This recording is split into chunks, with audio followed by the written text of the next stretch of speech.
அஸ்ஸலாமு அலைக்கும் வரஹ்மத்துல்லாஹி வபரகாத்துஹு. அன்பானவர்களே, ரமலானுடைய மாதம் அல்லாஹ்விடத்தில் ஒரு மிகப்பெரிய அந்தஸ்தை பெற்றுத்தரும். ரமலானுடைய மாதத்தில் நிறைய விஷயங்கள் சிறப்பு பெறுகின்றன, சிறப்பு அடைகின்றன. அதனால தான் பெருமானார் ஸல்லல்லாஹு அவர்கள் இந்த ரமலானுடைய மாதம் வந்துருச்சு அப்படின்னா அந்த மாதத்தில் என்னென்ன துஆக்களை கேட்கணும், குறிப்பாக முந்திய 10 பெருமானார் ஸல்லல்லாஹு அவர்கள் இந்த ரமலானை 3 பகுதிகளாக பிரித்து அதில் என்ன துவா ஓதணுங்கிறதே சொல்லி கொடுத்துருக்குறாங்க. முந்திய 10 குறிப்பாக இந்த துவாவை ஓத சொல்லியிருக்கிறாங்க. என்ன துவா? அல்லாஹும்ம ரஹம்னி பிரஹ்மதிக யா ரஹ்மர் ராஹிமீன்.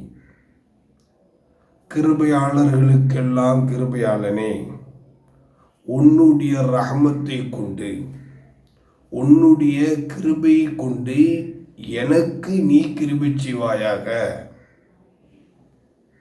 யா அல்லாஹ், அல்லாஹும்ம ரஹம்னி, யா அல்லாஹ் எனக்கு நீ கிருபை செய், பிரஹ்மதிக உன்னுடைய ரஹமத்தை கொண்டு, கிருபையாளர்களுக்கெல்லாம் கிருபையாளனே. இந்த துவாவினுடைய பொருள்.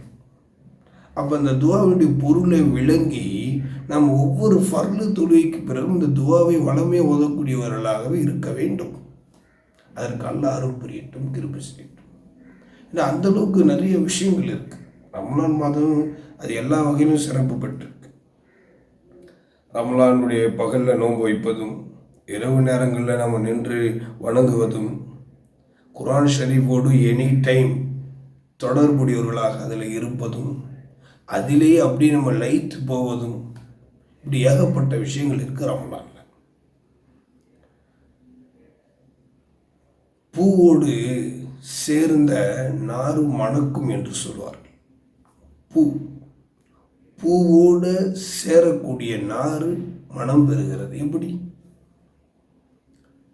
பூவுடைய தன்மை அது வாசனையை ஏற்படுத்தும்.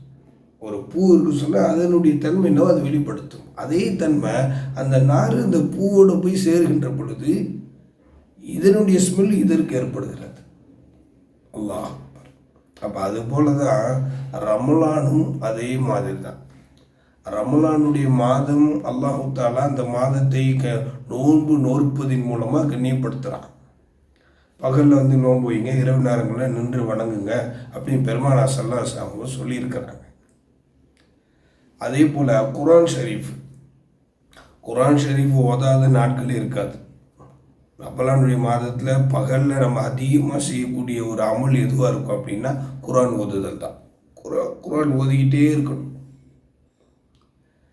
பகலில் மிக முக்கியமான ஒரு அமல் அப்படின்னு பார்த்தா குர்ஆன் ஓதுறது. இரவு என்று முக்கியமான ஒரு விஷயம் எதுன்னு பார்த்தா நின்று வணங்குவது. அப்போ அப்படிப்பட்ட உன்னதமான ஒரு பாக்கியமான அமலை அடைந்து அதில் நாம் என்ன செய்யணும், அமல்கள் ரீதியாக நம்ம அதிகமாக அமல் செஞ்சு அதன் மூலமாக இறைவர்களை பெற்றவர்களாக அல்லாஹ் நம் எல்லோரையும் ஆக்க வேண்டும். குறிப்பாக நஃபிலான வணக்கங்கள் அதிகமாக நம்ம நிறைவேற்றணும். தஹஜ்ஜுடைய நேரம் மிக முக்கியமானது. தஹஜ்ஜத் தொழுவதின் மூலமாக நம்முடைய உள்ளங்கள் பிரகாசம் அடையும், நம்ம முகத்தில் ஒரு நூறானித்து உண்டாகும். இப்படி ஏகப்பட்ட விஷயத்தை நம்ம வரிசைப்படுத்தலாம். கண்ணியமானவர்களே, ரமலானுடைய மாதம் அதை நம்ம கனிமத்தாக்குறது. எப்படி போருடைய நேரத்தில் எதிரிகளால் விட்டு செல்லப்படக்கூடிய பொருட்களை சஹாபாக்கள் எப்படி கனிமத்தாக கருதி அதை பயன்படுத்தி கொண்டார்களோ, அதுபோல ரமலானுடைய மாதத்தை நாமும் கனிமத்தாக கருதி அமல் செய்து அதிகமாக அமல் செய்யணும். குறிப்பாக பகல் நேரத்தில் குர்ஆன் ஓதிக்கிட்டே இருக்கணும்.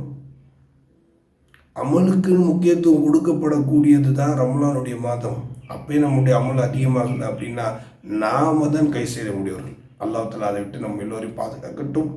அதிகமான அமல் செய்து முந்திய 10 ரஹ்மத்துடைய 10 என்று சொன்னார்களே நபி ஸல்லல்லாஹு அலைஹி வஸல்லம் அவர்கள், அப்படிப்பட்ட அந்த ரஹ்மத்தை முழுமையான முறையில் அடையக்கூடியவர்களாக அல்லாஹ் நம் எல்லோரையும் ஆக்குவானாக. வாஹிரு தஅவானா அல்ஹம்துலில்லாஹி ரப்பில் ஆலமீன். அஸ்ஸலாமு அலைக்கும்.